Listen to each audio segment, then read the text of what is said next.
अस्सलाम वालेकुम वरहमतुल्लाहि वबरकातुहू। मोहतरम जनाब शौकत साहब सदर उत्तर प्रदेश मजलिस इत्तेहादुल मुस्लिमीन, मोहतरम जनाब doctor Pawan Rao Ambedkar general secretary MIM, Intasar Ansari साहब, शमीम कुरैशी साहब, आबिद साहब, इमरान कासमी साहब, शमीम तुर्क साहब, हमारे भाई इमरान बॉबी साहब, फरहान जुबैरी साहब, मेहताब चौहान साहब, खालिद मलिक साहब, मौलाना इमरान कासमी साहब, आबिद शकील साहब, दीन मोहम्मद अब्बासी साहब, हकीम ताहिर अंसारी साहब, लीगल सेल जिले के सदर एडवोकेट आमिर कुरैशी साहब, शकील अब्बासी साहब, सलीम अली नदीम साहब, मौजूद हाज़रीन इकराम, बुजुर्गान मिल्लत, मेरे नौजवान साथियों, सबसे पहले मैं आप तमाम लोगों का शुक्रिया अदा करता हूं कि आपने अपना कीमती वक्त निकाल कर आज के इस जलसे में शिरकत की।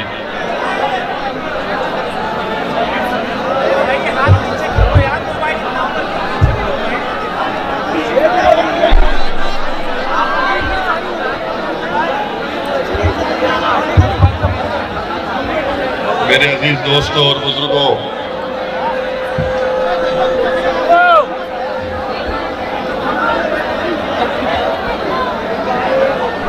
मेरी आप तमाम से दरख्वास्त है कि यहाँ पर जो लोग करीब में हैं ज़रा थोड़ी देर खामोश बैठ जाइए ताकि मैं अपनी बात को रख सकूं और आप लोग इत्मीनान से मेरी बात को सुने। हमारी इज़्ज़तदार माँ और बहनें भी बैठी हैं। मेरे अजीज दोस्तों और बुजुर्गों, मैं आपसे ये गुजारिश करने आया हूँ कि आने वाले विधानसभा के चुनाव में इंशाअल्लाह ताला मजलिस इत्तेहादुल मुस्लिमीन ना सिर्फ मुजफ्फरनगर शहर बल्कि ज़िले मुजफ्फरनगर से भी अपने उम्मीदवारों को, अपने कैंडिडेट्स को मैदान में उतारेगी। मैं आपसे ये अपील करने आया हूँ कि आप तमाम मुत्तहिद होकर अपने वोट का इस्तेमाल मजलिस इत्तेहादुल मुस्लिमीन के हक़ में करिए। मेरे अजीज दोस्तों और बुजुर्गों,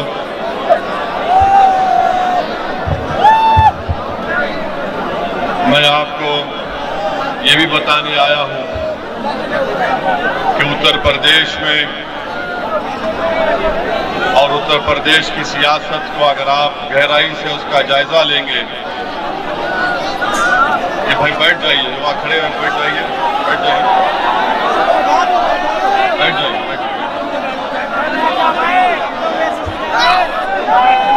उत्तर प्रदेश की सियासत आपसे पुकार कर कह रही है कि जिस समाज के पास उसका नेता है, जिस समाज और बरादरी के पास एक सियासी ताकत है, उन्हीं के मसाइल को हल किया जाता है, उन्हीं की तकालीफ को सुना जाता है और इंसाफ उनसे होता है जिनके पास सियासी ताकत होती है।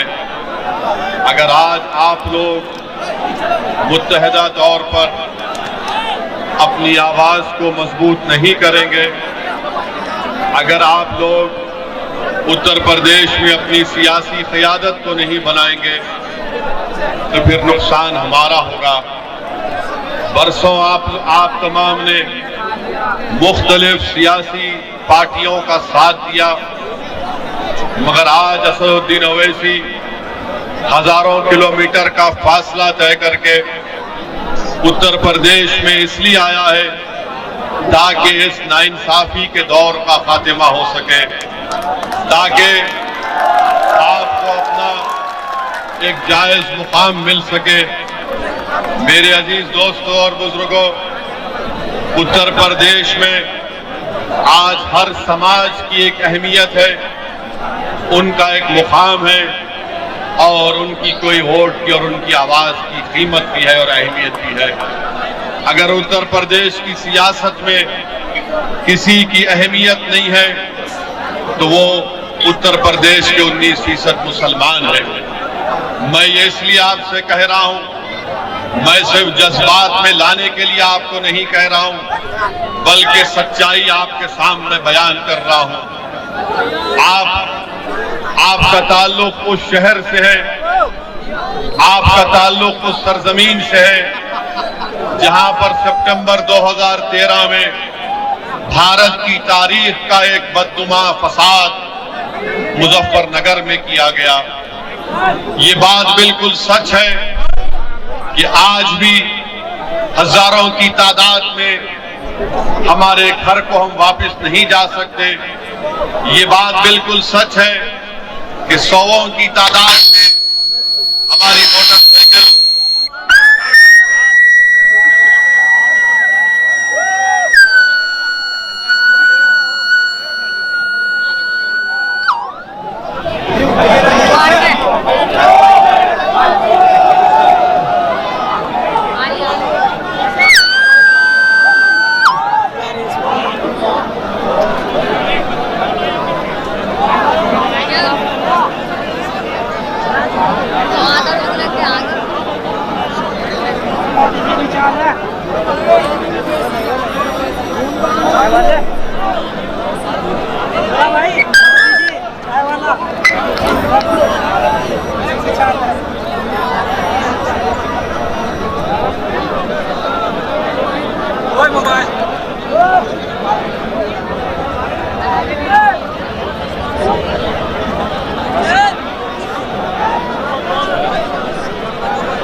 ये भी एक हकीकत है कि जब मुसलमानों की नाइंसाफी की बात होती है तो माइक बंद हो जाता है।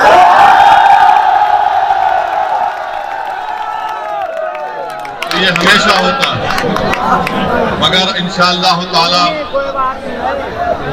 एक वक्त उत्तर प्रदेश में अनकरीब जरूर आएगा जब हमारी आवाजों को माइक की जरूरत नहीं पड़ेगी और इनको वक्त इंशाअल्लाह ताला आपको लाना पड़ेगा।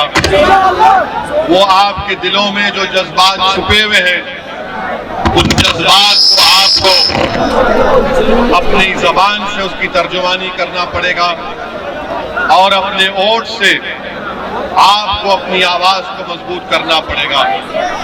मेरे अजीज दोस्तों और बुजुर्गों, मैं आपसे अर्ज कर रहा था मुजफ्फरनगर के फसादात के बारे में। हो सकता है कि कोई यहां पर खड़े होकर ये सवाल करे कि असदुद्दीन ओवैसी, जब समाजवादी पार्टी की सरकार थी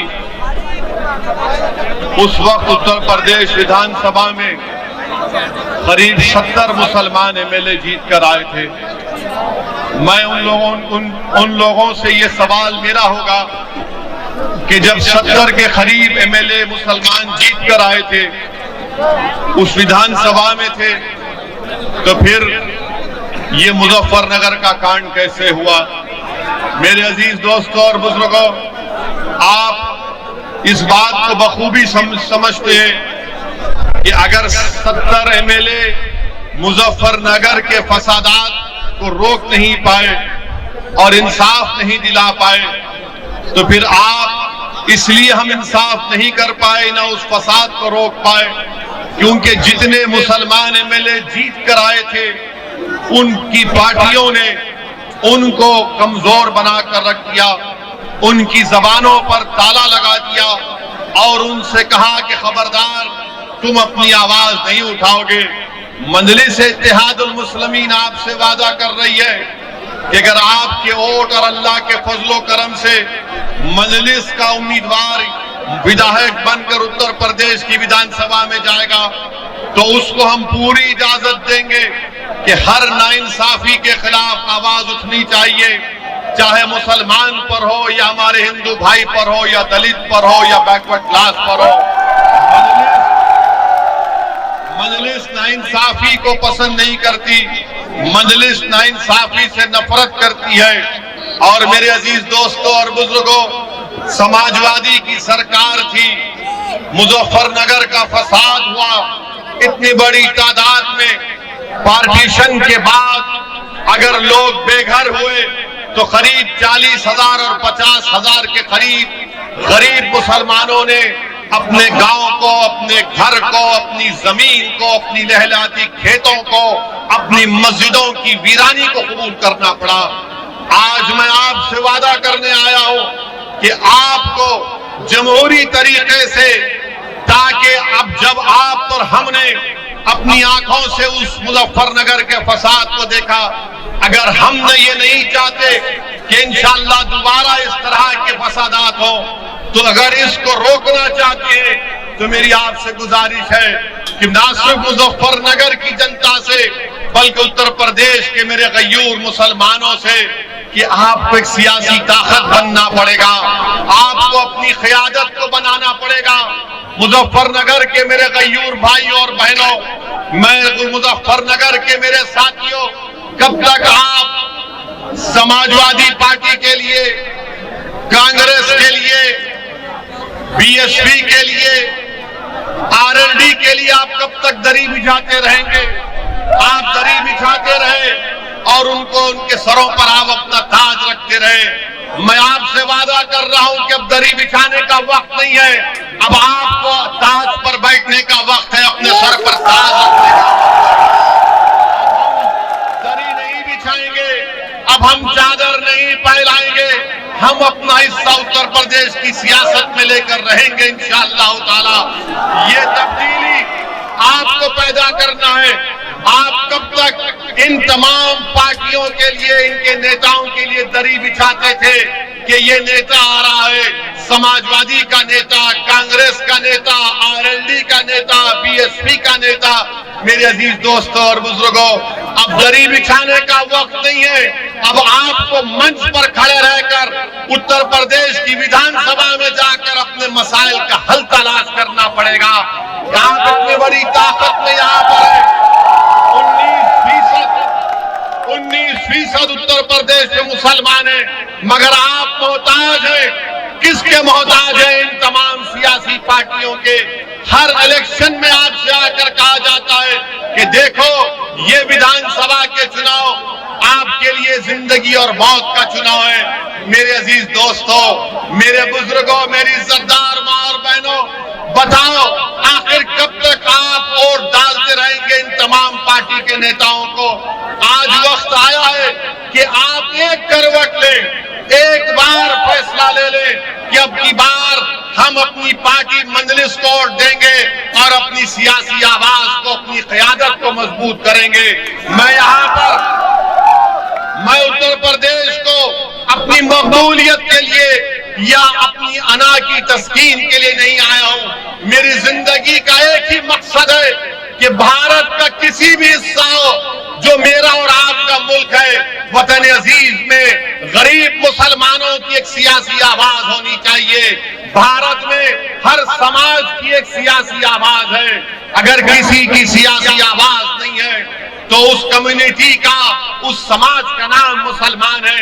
आपको डराया जाता है, आपको डराया जाता है कि मुसलमान अगर नेता बनेगा तो फिरका परस्ती में इजाफा होगा।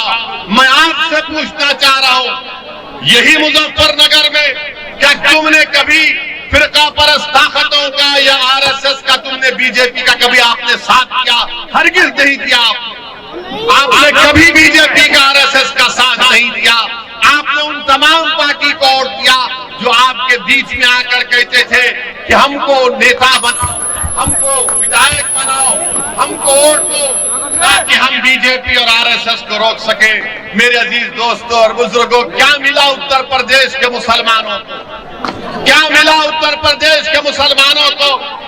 मीरठ का फसाद हुआ, तुमसे कहा गया मीरठ भूल जाओ, तो हाशिमपुरा हुआ। हाशिमपुरा कहा गया कि हाशिमपुरा भूल जाओ, तो मलियाना हुआ। फिर कहा गया मलियाना भूल जाओ, तो मुजफ्फरनगर हो गया। अब आकर कह रहे हैं कि मुजफ्फरनगर की बात मत करो। मैं जब यहां पर आ रहा था तो ऐसे लोग मुझे फोन करे और कहे कि ओवैसी साहब आप मुजफ्फरनगर को जा रहे हैं, अपनी तकरीर में मुजफ्फरनगर के फसाद का जिक्र मत करिए। मैंने कहा क्या जिक्र करूं? तो कहा कि आप जो है ना भड़काऊ भाषण मत दीजिए। मैं उनसे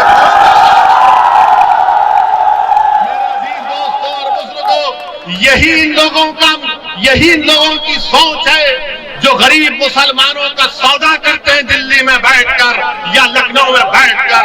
अरे नाइंसाफी का जिक्र करना चाहिए। मैं मुजफ्फरनगर का जिक्र, मैं मलियाना का जिक्र, हाशिमपुरा का जिक्र, मीरठ का फसादात का जिक्र वोट हासिल करने के लिए नहीं कह रहा हूं। मैं इसलिए कर रहा हूं कि नाइंसाफियों को नहीं भूलना चाहिए। जब आप नाइंसाफियों को भूल जाएंगे तो दोबारा नाइंसाफी होगी। जिस दिन आप नाइंसाफियों को याद रखेंगे कि हाँ जिस्म पर यहाँ पर जख्म आया था, इस जख्म को याद रखना पड़ेगा। मैं जख्मों को खोलने के लिए नहीं आया हूं, मैं आपको याद दिलाने के लिए आया हूं कि नाइंसाफी किसने की और आपको क्या हासिल हुआ। मेरे अजीज दोस्तों और बुजुर्गों, आप ये भी जानते हैं कि यही मुजफ्फरनगर में जब CAA NRC का प्रोटेस्ट हुआ, मैं आपका शुक्रिया अदा करता हूं, आपको सलाम करता हूं कि जिस बेबाकी और बहादुरी के साथ आपने CAA और NRC के कानून के खिलाफ एहतजाज किया। जब भारत की पार्लियामेंट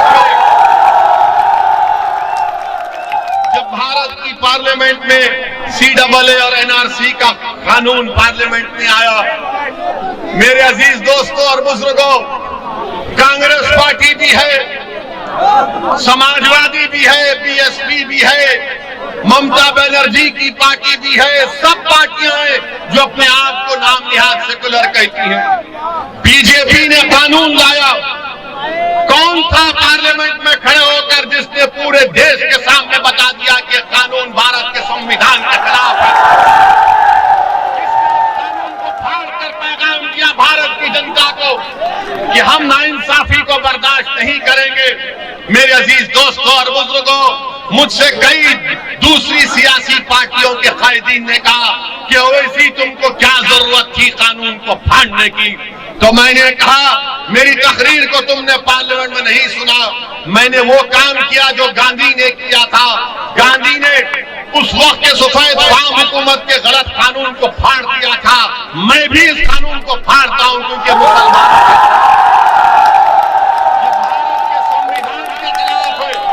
ये भारत के फंडामेंटल राइट्स के खिलाफ है। मेरे अजीज दोस्तों और बुजुर्गों, हम पार्लियामेंट में सिर्फ मजलिस के 2 MP हैं, मगर अल्लाह के फजलो करम से आपकी दुआओं की वजह से हम पार्लियामेंट के दरों दीवार को हिलाकर रख देते हैं। अगर उत्तर प्रदेश में मजलिस के MLA कामयाब हो जाएंगे इंशाअल्लाह, अगर उत्तर प्रदेश में आपकी क़ियादत बनेगी तो आप खुद सोचो कि कल कोई नाइंसाफी करने से पहले सोचेगा कि नहीं अब इनका नेता है, अब इनकी पार्टी है, इनकी एक ताकत है, इनकी एक शनाख्त है, इनसे कोई पंगा नहीं ले सकता, इनसे नहीं। यही तो हकीकत है ना, यही तो हकीकत है। भारत की सियासत की हकीकत यह है कि जिसकी लाठी उसकी भैंस है। ये कल हकीकत है। जब हम इसको बयान करते हैं तो हमारे मुखालिफिन कहते हैं कि तुम जज्बाती तकारीर करते हो। मैं जज्बाती तकारीर नहीं, मैं सच्चाई को बयान कर रहा हूं ताकि जब आप यहां से उठकर जाएंगे तो अपने दिलो दिमाग में सोच और फिक्र को लेकर जाएं, ताकि आपके अपने फैसलों में तब्दीली पैदा हो। और उसकी मिसाल क्या है? क्या 2019 के लोकसभा के चुनाव में ये सच नहीं है कि 90% हिंदू भाई जाटों ने बीजेपी को वोट दिया? क्या नहीं दिया जाटों ने बीजेपी को वोट? आपने दिया बीजेपी को वोट, तो कैसे जीत गया बीजेपी वाला यहां से? वो जाट जो अजीत सिंह को हरा दिया, चौधरी चरण सिंह के बेटे को, जिन्होंने अपने बड़ों की आदत को छोड़ दिया। मेरे अजीज दोस्तों, मेरे बुजुर्गों, तुम कब तक इन आदतों में पड़ते रहोगे? एक तब्दीली पैदा करो खुदा के लिए, एक बदलाव लेकर आओ, अपनी पार्टी को वोट देकर देखो एक मर्तबा सबकी तब्दीली कैसी होती है। जब जाटों ने अजीत सिंह को छोड़ दिया, चौधरी चरण सिंह की पार्टी को छोड़ दिया, तो क्या उत्तर प्रदेश के मुसलमान उस रिवायती सियासत को छोड़ेंगे? नहीं छोड़ेंगे। मेरे अजीज दोस्तों और बुजुर्गों, जहां पर बात CAA NRC के कानून की आई, तो मैं यहां पर हाजी हसन साहब जो मुजफ्फरनगर खालापार एरिया के रहने वाले, जिनके घर में घुसकर योगी की हजरत पुलिस ने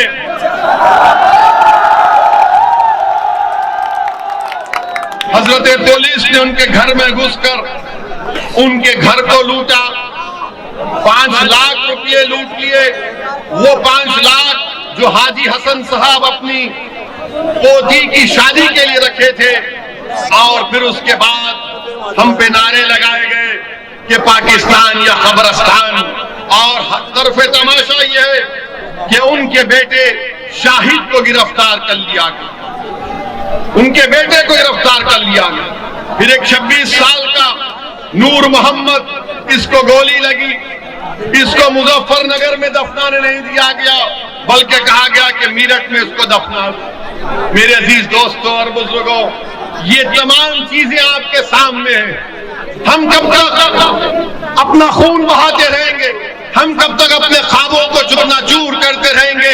हम कब तक अपने दिल की ख्वाहिश को इन तमाम पार्टी के सियासी नेताओं के कदमों में लाकर अपने ख्वाबों को बिछा देंगे?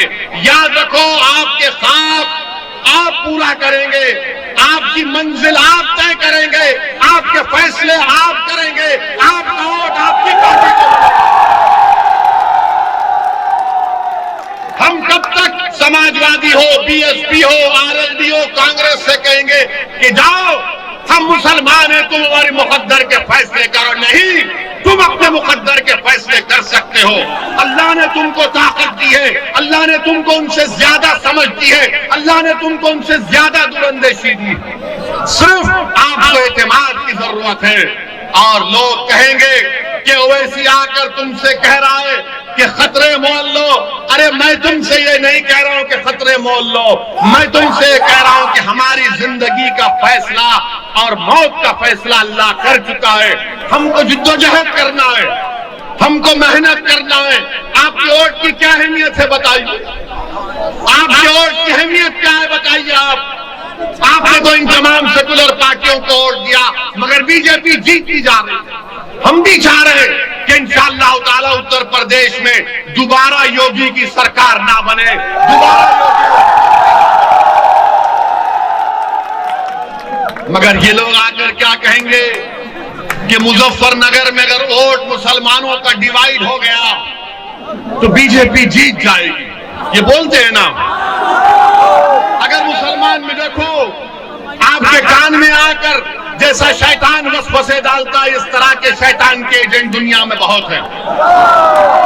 ये आकर कहेंगे कि देखो, अगर तुम वोट नहीं डालोगे तो बीजेपी को फायदा होगा। हम उस हजरत इब्लीस की औलाद से पूछना चाहते हैं। हम तो औज़ु बिल्लाहि मिनश शैतानिर रजीम कहते हैं, उनसे पूछना चाह रहे हैं, क्या 2019 के चुनाव में आपने बीजेपी को वोट दिया? आपने क्या 14 में आपने दिया था? क्या आपने 17 के विधानसभा के चुनाव में दिया था? तो 14, 17, 19 आपने 3 चुनाव में बीजेपी को वोट नहीं दिया, तो फिर कैसे बीजेपी जीत गई? कैसे जीती बीजेपी? फैसला आपको करना है। आपने 14 में आरएलडी को वोट दिया, कांग्रेस को दिया, बीएसपी को दिया, सपा को दिया, मोदी के एमपी जीत गए।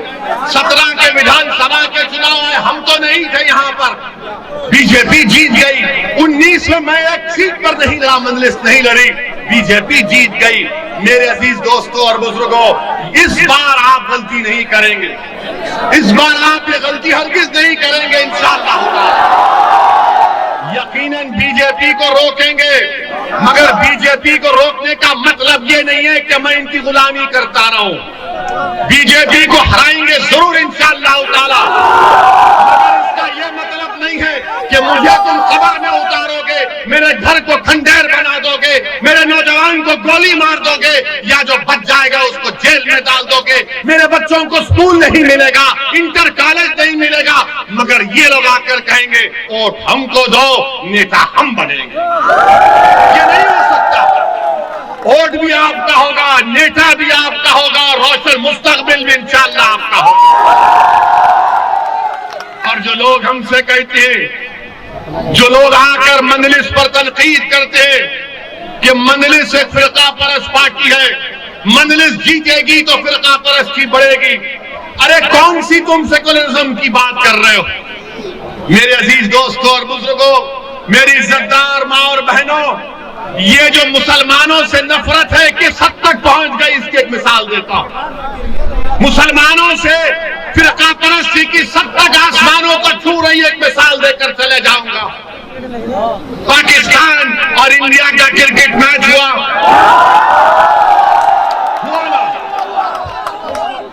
मैं तो ये कहा था मोदी जी से कि इस मैच मत खेलो आप। मैं तो कहा था कि मैच इसलिए मत खेलो क्योंकि पाकिस्तान से टेररिस्ट कश्मीर पे आके वहां के सिविलियन को गोली मार रहे, हमारे 10 सिपाहियों को मार दिया। मगर मैच हुआ, खेल है, 11 खिलाड़ी क्रिकेट मैच में खेलते हैं एक तरफ एक टीम में। बदकिस्मती से भारत हार गया, तो किस पर इल्जाम लगाया शिकस्त का? किस पर लगाया इल्जाम? बोलो, किस पर इल्जाम लगा? किस पर इल्जाम लगा? तो क्या शमी एक ही प्लेयर था 11 में? 11 की टीम थी, मगर फिरका परस्ती बताने के लिए आपसे कह रहा हूं कि टीम हारी, हमको तकलीफ है, मगर शमी पर जिम्मेदारी डाल दी कि शमी की वजह से हार गए, शमी की वजह से हारते। ये नहीं, ये यही तो फिरका परस्ती है, यही तो मुसलमानों से नफरत है। इसको आपको समझने की जरूरत है। मीडिया के लोग हमसे आकर पूछे, हमने कहा लो हमारा बयान हम कहते हैं, तुमसे सुन लो। मेरे अजीज दोस्तों और बुजुर्गों, ये एक मिसाल कि क्रिकेट के मैच में भी, खेल के मैदान में भी भारत की सियासत, भारत का माहौल इस तरह कर दिया गया कि हर चीज के लिए जिम्मेदार मुसलमान को बना दिया जाता है। कौन उठाएगा आवाज फिर? और लोग आकर कहेंगे नहीं नहीं, हमको इस माहौल को खत्म करना। रे कैसे खत्म करेंगे माहौल को? माहौल को खत्म कैसे करेंगे? भीख मांगकर माहौल खत्म करेंगे? रोकर माहौल को खत्म करेंगे? नहीं। जमहूरियत आपको इस बात की इजाजत देता है कि आप सियासत में हिस्सा लें, अपने वोट से अपने उम्मीदवार को कामयाब करें, और अगर कोई आपसे बदतमीजी करना चाहता है तो आप कहें कि मजलिस का ये कैंडिडेट हमारे सामने, तुम इनसे बात करवा के। अच्छा, हैरत की बात, ये अफसोस की बात यह है कि यहां पर शमी पर इल्जाम लगा दिया मुसलमानों से नफरत करने वालों ने, तो हमारे पड़ोसी मुल्क का एक मिनिस्टर है, पागल है बेचारा, पागल है, उसने कह दिया कि पाकिस्तान जीता तो इस्लाम की कामयाबी हो गई। अरे अहमक, दीन इस्लाम को क्रिकेट मैच से क्या करना है? दीन को क्रिकेट मैच से क्या करना है? मगर ये पड़ोसी के लोग समझ में नहीं आता। अल्लाह का शुक्र है कि हमारे बुजुर्ग नहीं गए वहां पर, वरना इन पागलों को हमको देखना पड़ता। जो लोग गए उनको बर्दाश्त। जब हम इन फिरका परस्तों को कह रहे हैं तो उनको भी कहना पड़ेगा, पड़ोस के जो मिनिस्टर ने बयान दिया अरे ये तुमको शर्म नहीं है कि तुम्हारे मुल्क को चीन के पास गिरवी करती हो और तुम इस्लाम की बात कहते हो? वो चीन जो जिनजियांग में मुसलमानों को 20 लाख मुसलमानों को कैद में बंद कर दिया, जिनको जबरन सूअर खिलाया जा रहा है चीन में, आज वो मिनिस्टर इस्लाम की कामयाबी की बात करता है। अरे मिनिस्टर, पाकिस्तान में तुम एक मलेरिया की दवा नहीं बना सकते, तुम एक मोटरसाइकिल का टायर तैयार नहीं कर सकते। भारत बहुत आगे है, भारत से पंगा मत लो। ये हमारे घर का मामला, हम घर में तय कर लेंगे। हमको पाकिस्तान से कभी मतलब था ना कभी रहेगा। और हम ये हमारे शमी को गाली देने वालों से कहेंगे, प्यारे शमी के जैसा बॉलर फिर कभी नहीं मिलेगा। मगर दुश्मनी करना है, नफरत फैलाना है, हमारे हिंदू भाइयों में नफरत फैलाना है। देखो 11 की टीम में 1 से हार गए।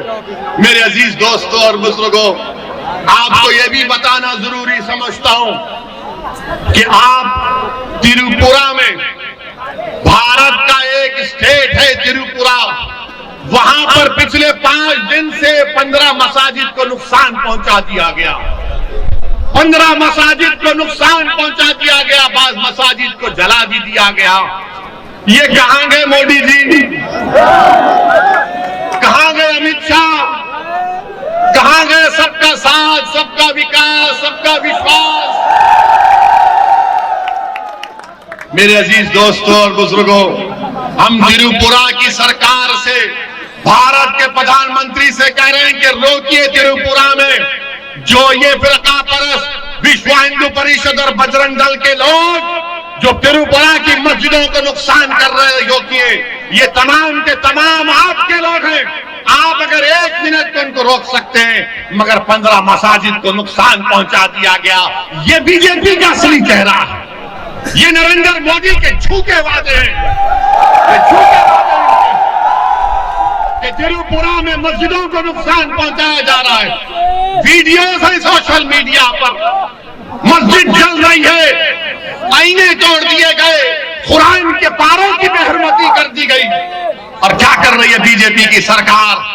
खामोश बैठी हुई है। मेरे अजीज दोस्तों और बुजुर्गों, मैं मजम्मत करता हूं जो त्रिपुरा में आज हो रहा है। और बीजेपी और भारत के प्रधानमंत्री को चाहिए कि वो फौरन त्रिपुरा के बारे में एक मीटिंग ले। मोदी जी, कम से कम अगर बोल नहीं सकते तो ट्वीट तो कर दो, ट्वीट तो कर दो कि त्रिपुरा में आज जो नंगा नाच हो रहा है उसको रोकने की जरूरत है। मेरे अजीज दोस्तों और बुजुर्गों, तीसरी अहम बात जो मैं आपसे करना बहुत जरूरी समझता हूं वो ये है कि मेरे अजीज दोस्तों और बुजुर्गों, मुजफ्फरनगर में डेवलपमेंट नाम का कोई काम नहीं हुआ। लखनऊ में बैठकर बाबा बहुत बड़ी बड़ी बातें करते हैं,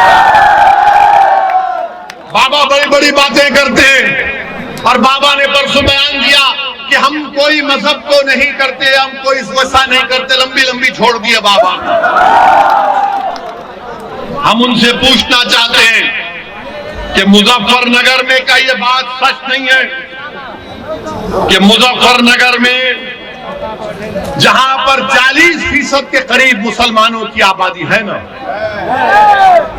यहां पर 40% मुसलमानों की आबादी के लिए आपको बताना चाहूंगा कि सिर्फ 4 कम्युनिटी हेल्थ सेंटर, जहां पर 40% मुसलमान है वहां पर 4 है। जौनपुर में 10% है, वहां पर 22 है। अब आप खुद फैसला करिए, कोई उठाता इन बातों को? कम्युनिटी हेल्थ केयर सेंटर की जरूरत है, मगर इस पर कोई बात ही नहीं होती। और फिर तीसरी बात जो इसमें अहम बात की है कि मुजफ्फरनगर का फसाद हुआ और यही योगी सरकार ने 70 केसेस को वापस ले लिया। कितने? 70 से ज्यादा केसेस को, इनके बड़े बड़े नेताओं के खिलाफ केसेस को वापस ले लिया। इनका एक एमएलए है विक्रम सैनी कठौली का, बीजेपी का एमएलए, जिसको कोर्ट ने बरी कर दिया। किस बुनियाद पर कि इसके खिलाफ एविडेंस नहीं है? क्या सरकार का काम नहीं है कि उसके खिलाफ अपील की जाए? अपील नहीं होनी चाहिए, अपील होनी चाहिए, मगर बीजेपी की सरकार अपील नहीं करती, केसेस को वापस ले लिया जाता है। मेरे अजीज दोस्तों और बुजुर्गों, वहीं पर मैं आपको ये भी बताना जरूरी समझता हूं कि आप देखते हैं कि आप मोदी जी आए कल या 2 दिन पहले आकर उत्तर प्रदेश में 6 या 7 मेडिकल कॉलेज का इफ्तिताह किया, मगर हम मोदी जी से, योगी से पूछना चाहते हैं, सत्ता में तो आप है ना, 5 साल में आपने क्या किया? आपको जानकर हैरत होगी कि आयुष्मान भारत का जो बजट है वो कितना इस्तेमाल हुआ, कितना इस्तेमाल हुआ आयुष्मान भारत बजट का, उसका चंद फीसद भी से इस्तेमाल नहीं होता है। मेरे अजीज दोस्तों और बुजुर्गों, ये नाइंसाफियों के खात्मे के लिए, आपकी एक आजाद सियासी आवाज के लिए मैं आपसे अपील करने आया हूं कि मजलिस इत्तेहादुल मुस्लिमीन के हक में अपने वोट का इस्तेमाल करिए। डरने और घबराने की जरूरत हमको और आपको नहीं है, हमको सिर्फ अल्लाह से डरना है, हमको अल्लाह से अपने रिश्ते को मजबूत करना है, हमको रसूलुल्लाह सल्लल्लाहु अलैहि वसल्लम से अपनी निस्बतों को और अपने गुलामी के रिश्तों को मजबूत करना है। याद रखिए, अगर आप डर डर कर इसी तरह अपने वोट का इस्तेमाल करते रहेंगे तो फिर क्या हासिल होगा? बताइए, क्या हासिल होगा आपको? और अगर कोई ये कह रहा है, अगर कोई ये कह रहा है कि एनपीआर नहीं होगा, झूठ कह रहा है आपसे। आज हिंदू अखबार में भारत की एक मायनाज जर्नलिस्ट है विजेता सिंह की रिपोर्ट पढ़िए, जिसमें कहा गया कि मोदी सरकार सेंसस के साथ एनआरसी और एनपीआर करेगी। और वो क्या है? वो खतरा है तमाम भारत के मुसलमान और दलितों के लिए। सेंसस के साथ एनपीआर होगा, एनआरसी होगा, और उसमें सवालात पूछे जाएंगे कि बताओ तुम्हारे माँ बाप कहां पैदा हुए थे, बताओ उनका बर्थ सर्टिफिकेट क्या है, बताओ तुम्हारी मादरी जबान क्या है। ये क्यों पूछा जा रहा है आपको मालूम? जब लिस्ट बन जाएगी तो तहसील ऑफिस में लिस्ट लगाई जाएगी कि देखो इसमें असदुद्दीन ओवैसी का नाम है, और वो तहसीलदार के पास कोई भी जाकर ये ऑब्जेक्शन डाल सकता है कि असदुद्दीन ओवैसी भारत का नागरिक नहीं है, मैं ऑब्जेक्शन करता हूं इसकी शहरियत पर, तो मुझे अपनी शहरियत को साबित करना पड़ेगा। ये काम बीजेपी करने जा रही, इसकी आवाज कोई नहीं उठाएगा। और लोग पूछेंगे तुमने क्या किया तेलंगाना में? हमारे पास तेलंगाना रियासत में 7 एमएलए मंजलिस के, हमने अपने चीफ मिनिस्टर मुख्यमंत्री से बैठकर कहा, पूरे तमाम मुसलमानों की तंजीमों को लेकर गए, जिसमें जमीयतुल उलमा भी शामिल, जिसमें जमात इस्लामी, तबलीगी जमात, अहले हदीस, अहले सुन्नत, सबको लेकर गए, शिया भी थे। सबको ले जाकर हमने चीफ मिनिस्टर से कहा कि आप सेंसस करेंगे, एनपीआर नहीं करेंगे। चीफ मिनिस्टर ने तय खून दिया, तो हमने कहा तय खून की कोई अहमियत नहीं है, असेंबली में खड़े होकर दो। तो असेंबली में रेजोल्यूशन हमने पास कराया, करारदाद को मंजूर करवाया कि तेलंगाना में सेंसस होगा, एनपीआर नहीं होगा। ये आपकी ताकत होती है। लोग बोलते हैं कि तुम्हारे पास 7 एमएलए हैं, तुम क्या कर सकते? हमको मंत्री संतरी बनने का शौक नहीं है, मुझे मंत्री बनने का शौक नहीं है, मुझे आपको इंसाफ दिलाने से मतलब है, मुझे गरीब मुसलमानों को इंसाफ दिलाने से मतलब है। आपने सबको वोट डाला, कोई संतरी बना, कोई विधायक बना, कोई मंत्री बना, कोई ऊंचा चला गया, मगर इतना ऊंचा गया कि जिसने उसको ऊंचाई पर पहुंचाया उनको ही भूल गया। मेरे अजीज दोस्तों और बुजुर्गों, ये मोदी सरकार सेंसस के साथ ये हरकत करना चाहती है। हम मोदी सरकार को बताना चाह रहे हैं कि अगर एनपीआर होगा मोदी जी, तो खुदा की कसम असदुद्दीन ओवैसी मुजफ्फरनगर आकर एहतजाज करेगा। हम खामोश नहीं बैठेंगे। बताइए किसके पास भारत में बर्थ सर्टिफिकेट है? क्या आपके माँ बाप के पास बर्थ सर्टिफिकेट निकलेगा? क्या निकलेगा बर्थ सर्टिफिकेट? वो यूपी का बच्चा है जो इंदौर गया, इंदौर मध्य प्रदेश में गया, उसका नाम तस्लीम था, चूड़ियां बेच रहा था, तो उसको मारा गया कि तू कुछ और हरकत कर रहा है, तो उसको जेल में क्यों डाल दिया गया मालूम आपको? अब तक 3 हफ्ते से तस्लीम जेल में है, कोई गलती नहीं है, गलती सिर्फ उसके आधार कार्ड में एक नाम की गलती है, तो कहा गया तेरा आधार कार्ड झूठा है। और तस्लीम पिछले 3 हफ्ते से मध्य प्रदेश की जेल में है। मेरे अजीज दोस्तों और बुजुर्गों, याद रखो, ये आने वाले असेंबली के चुनाव हमारे लिए बहुत अहम है। अगर आप अपनी क़यादत को मजबूत करेंगे, अगर आप अपनी आवाज को मजबूत करेंगे, तो कोई लड़ने वाला होगा आपके लिए। आपने कभी इस नेता को चुना तो वो कभी बीएसपी में थे, कभी दाढ़ी थी तो दाढ़ी कटाकर सपा में चले गए। मैं किसी का नाम नहीं लेना चाहता हूं, मैं नाम नहीं ले, आप जानते हैं, हमारी दाढ़ी है, अल्हम्दुलिल्लाह रहेगी, थोड़ी काली थी अब व्हाइट हो रही है, और इसके जिम्मेदार हमारे घर वाले हैं, धूप नहीं है। मगर मेरे अजीज दोस्तों और बुजुर्गों, ये दल बदल की सियासत से काम नहीं चलने वाला है कि अगर उनको सिर्फ अपनी पड़ी है, मगर कौम के बारे में कौन सोचेगा, मिल्लत के बारे में कौन सोचेगा, लीडरशिप कौन बनाएगा, कौन आवाज बनेगा मजलूमों की? हम मजलूम हैं, वो जालिम बैठे इख्तिदार की कुर्सियों पर। हमको अपनी मजलूमियत को समझते हुए जालिम के जुल्म को रोकना पड़ेगा। अगर नहीं रोकेंगे तो नतीजा देख रहे हैं कि उत्तर प्रदेश में हजारों की तादाद में हमारे कुरैश भाई बेरोजगार हो चुके हैं, हजारों की तादाद में कुरैश भाई बेरोजगार हो चुके हैं। बुनकर का कारोबार करने वाले हमारे अंसारी भाई, उनके पावरलूम बंद पड़े क्योंकि योगी सरकार ने उनकी माशियत को बर्बाद कर दिया, बरकी की बिजली की कीमतों में इजाफा करके। मेरे अजीज दोस्तों और बुजुर्गों, ये मसाइल हमारे हैं ना, इन मसाइल पर कौन आवाज उठाएगा? अब जहां तक बीजेपी का सवाल है, लोग बहुत सी बातें करते हैं कि आप बीजेपी के बारे में नहीं बोलते। अरे जितना हम मोदी के बारे में बोलते शायद ही कोई बोलता हो। क्या पार्लियामेंट में खड़े होकर हमने कहा था कि मोदी जी आप दोबारा प्रधानमंत्री बन जाएंगे? किसने कहा था? मुलायम सिंह यादव ने कहा था। कि हमने पार्लियामेंट में जाकर मोदी जी के गले मिल लिए? कौन गले मिला था? कि हमने अपनी बेटी की शादी में मोदी को बुलाया था? किसने बुलाया था?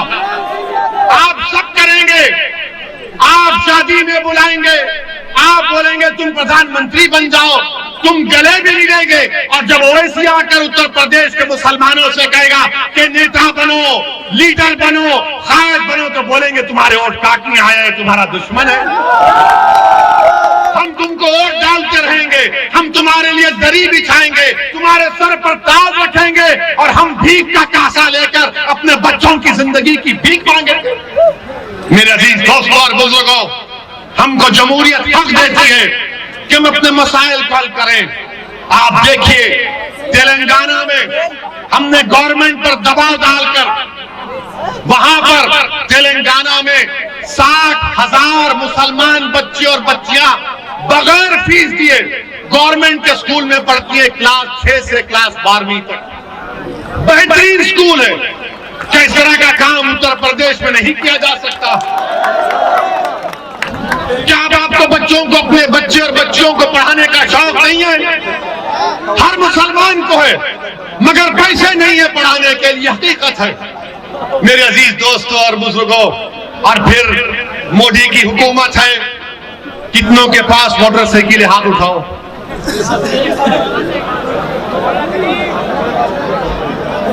कितनों के पास पेट्रोल की गाड़ी है? आप जब पेट्रोल स्टेशन जाते तो 104, 107 रुपया पर लीटर दलाते हैं ना। और जब दलाते हैं, दलाकर आप पैसे देने जाते हैं, सामने पोस्टर पर मोदी जी नजर आते हैं। वो देश के इन मोटरसाइकिल चलाने वालों को पैगाम दे रहे हैं कि बेटा लो पेट्रोल और मैं तेरा खून चूस रहा हूं। 107 रुपये मोदी जी, क्या आपने कमाल कर दिया, वाह वाह वाह। और फिर पेट्रोल 107, 104 रुपये में हो गया तो यूपी का एक निराला मिनिस्टर है जो बोला कि पेट्रोल जलाता ही नहीं है कोई। अजीब आदमी है, अजीब आदमी है। अने कह रहा है कि पेट्रोल जलाता ही नहीं है। अच्छा, एक और इनका बहुत अक्लमंद आदमी है जो कहा कि मोदी जी ने कोविड का वैक्सीन लगाया तो उसमें पैसे चले गए।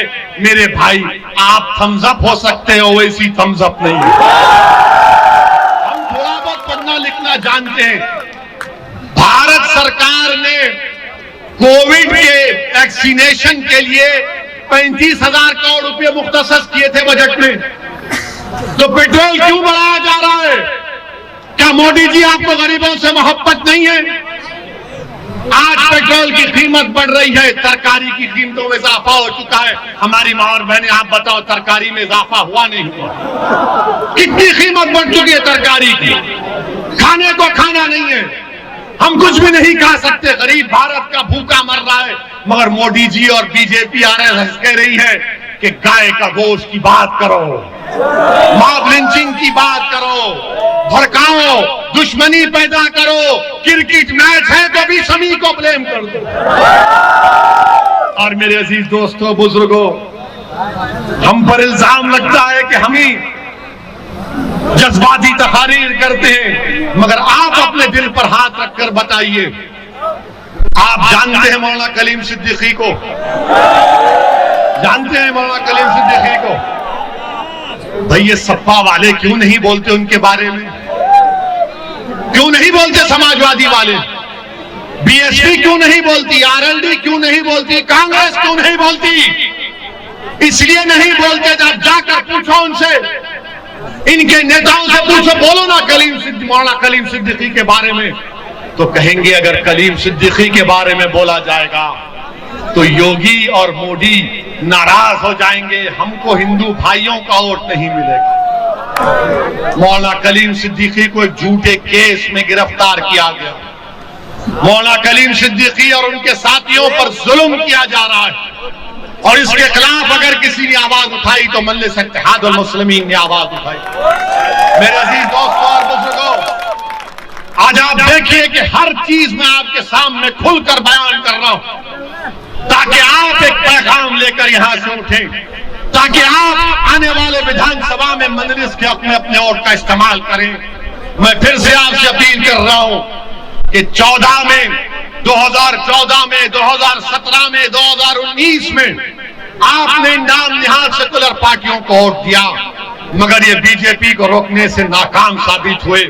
मेरे बुजुर्गों, मेरी इज्जतदार मां और बहनों, मेरे कौम और मिल्लत के गयूर नौजवानों, इस बार एक मर्तबा मजलिस के हक में अपने वोट का इस्तेमाल करो, मजलिस का साथ दो।